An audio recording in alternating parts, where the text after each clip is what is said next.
Photo, True Touch Lifestyle, Shutterstock. If you have parented children, especially young ones, during the past 2 years of the pandemic, you are likely feeling, shall we say, tired. All parents have felt the enormous stress of trying to raise decent, well-adjusted humans while fear and isolation skyrocketed. The structures and resources we rely on became ever more inaccessible, and our own emotional, physical, and sometimes financial well-being suffered. While the pandemic was stressful for all parents, the challenges have been particularly acute for those who work outside the home.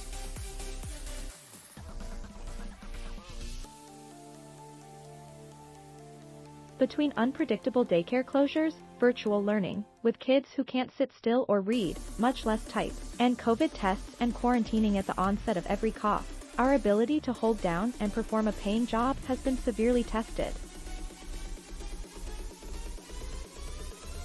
Patience has been stretched to its final tendrils as we try to conduct meetings and meet deadlines while siblings squabble and toddlers whine at our feet. Then struggle with the guilt of ignoring or snapping at them so that work can get completed. Now, there's a term for the next level weariness many are experiencing.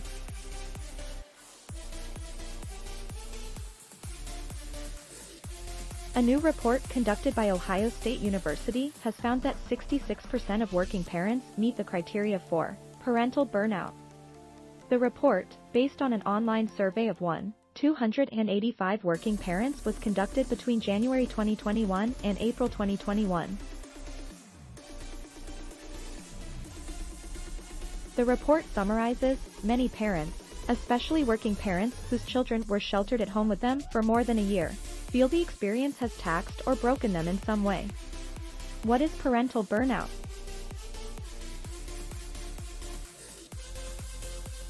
How is parental burnout different from plain old exhaustion? The study acknowledges that parental stress is normal, but defines parental burnout as when chronic stress and exhaustion occur that overwhelm a parent's ability to cope and function. Burnout often results from a mismatch between perceived stressors and available resources and results in parents feeling physically, mentally, and emotionally exhausted, as well as often detached from their children. The study found that females were more likely than males to have parental burnout.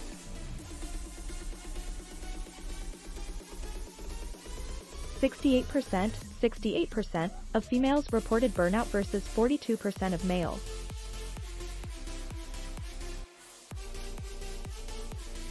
While you won't find parental burnout as clinical diagnosis included in the DSM-5, the diagnostic tool published by the American Psychiatric Association, it is increasingly becoming recognized by psychologists as a subtype of work-related burnout recognized as a syndrome by the World Health Organization.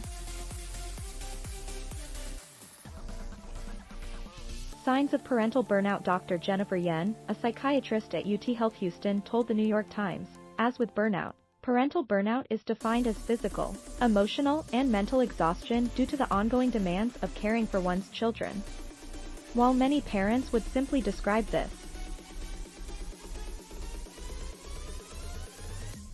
what sets parental burnout apart is how severe those symptoms are, as well as how much they affect daily functioning. Dr.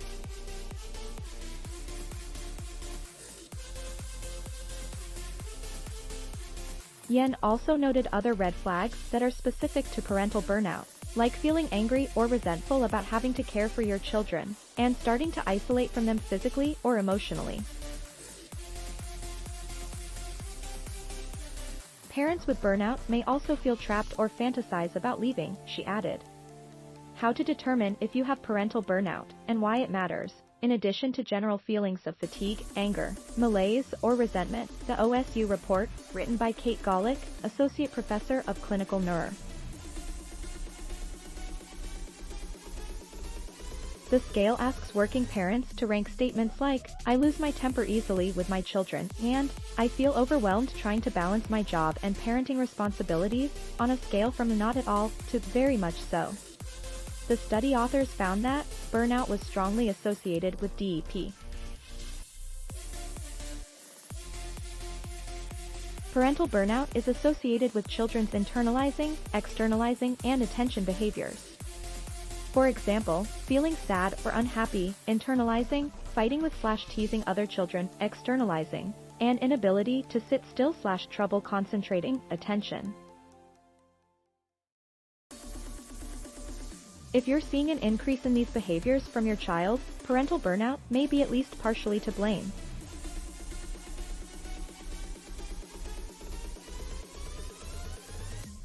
Thanks for watching. Please subscribe.